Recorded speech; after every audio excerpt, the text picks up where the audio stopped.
करेंगे worksheet number 66 कार्य तथा ऊर्जा का हम दूसरा कर रहे हैं भाग आज। ठीक है, आज हम पढ़ेंगे ऊर्जा के बारे में। पहले हमने क्या पढ़ा था, कार्य के बारे में, है ना। आज हम पढ़ेंगे ऊर्जा के बारे में। ऊर्जा क्या होती है, ऊर्जा क्या होती है और ये हमें कहाँ से मिलती है। आपको पता है कहाँ से मिलती है। जब हम अपने मनुष्य के, मानव के जो हम शरीर की बात करते हैं तब हम कहते हैं कि हमें ऊर्जा खाने से मिलती है। ठीक है, लेकिन अब यहाँ पे ऊर्जा का कुछ अलग ही कुछ मतलब माना गया है, वो हम पढ़ेंगे। हम जानते हैं कि सूर्य हमारे लिए ऊर्जा का सबसे बड़ा प्राकृतिक स्रोत है। हमें बताया, हमें ये पढ़ा है बचपन में सारी क्लासेस में कि हमें जो सूर्य से ऊर्जा मिलती है, सूर्य की एनर्जी मिलती है, वो हमारा प्राकृतिक स्रोत है ऊर्जा का। ठीक है, सबसे बड़ा प्राकृतिक स्रोत है।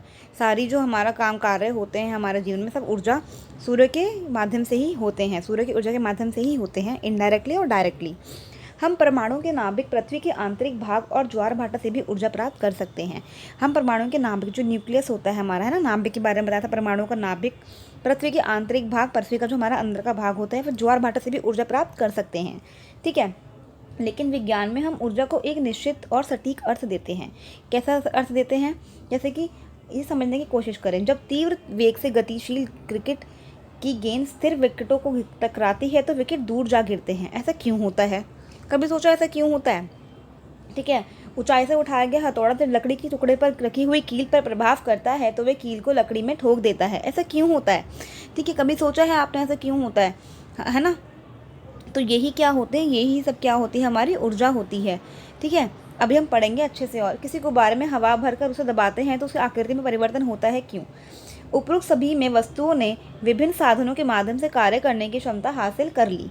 ठीक है, जो हमने अभी सभी सारे एग्जाम्पल्स पढ़े हैं, अभी वस्तुओं ने विभिन्न साधनों के माध्यम से, विभिन्न चीज़ों से क्या करा, कार्य करने की क्षमता हासिल कर ली। ठीक है, किससे क्षमता हासिल कर ली, कार्य करने की क्षमता को ही हम क्या कहते हैं, ऊर्जा कहते हैं। जैसे कि मान लो किसी वस्तु में कार्य करने की क्षमता है तो कहा जाता है कि इसमें ऊर्जा है। कोई भी चीज़ कार्य कर रही है, ठीक है, तो उसका मतलब क्या होता है, उसमें ऊर्जा है। तो हम क्या बोल, इनडायरेक्टली क्या बोल देते हैं, किसी कार्य करने की क्षमता को ऊर्जा कहा जाता है। कार्य करने की क्षमता को ऊर्जा कहा जाता है। जैसे कि ये बॉल थी, ये बॉल क्या कर रही थी, कार्य कर रही है। ठीक है, और ये विकेट पर जाकर लग गई, तो इसमें क्या है, एनर्जी है, ये क्या है, ऊर्जा है। जो वस्तु कार्य करती है इसमें ऊर्जा की हानि होती है, और जो वस्तु कार्य करती है उसमें ऊर्जा की हानि होती है। ठीक है, जो वस्तु कार्य कर रही है, मान लो जैसे ये कार्य कर रही है ना, हथौड़ी क्या कर रही है, कार्य कर रही है, कुछ काम कर रही है। और जिस वस्तु पर कार्य किया जाता है उसमें ऊर्जा की वृद्धि होती है, और जो ये कील है इस पर कार्य किया जा रहा है, ठीक है, तो वो ऊर्जा की वृद्धि हो रही है। तो उसका मतलब क्या होगा, किसी वस्तु में कार्य करने की क्षमता है तो उसे कहा जाता है कि इसमें ऊर्जा है। मान लो कि ये जो बॉल थी हमारी, ये कार्य कर रही, तो उसमें हमने क्या बोला कि इसमें ऊर्जा है। ठीक है, क्षमता है कार्य करने की, तो मतलब क्या है, इसमें ऊर्जा है। यहाँ पे ऊर्जा का ये मतलब माना गया है। ठीक है, विज्ञान में जो, ठीक है, वृद्धि होती है। उसके बाद हम देखते हैं दूसरी, अभी चलो थोड़ा सा इसमें पढ़ लेते हैं हम। विज्ञान में ऊर्जा एक मात्रात्मक गुण है जिसे किसी वस्तु को कार्य करने के लिए या वस्तु को गर्म करने के लिए स्थानांतरित किया जाना चाहिए। ठीक है, वस्तु को कार्य करने के लिए, वस्तु को गर्म करने के लिए क्या करना चाहिए, ऊर्जा को स्थानांतरित किया जाना चाहिए।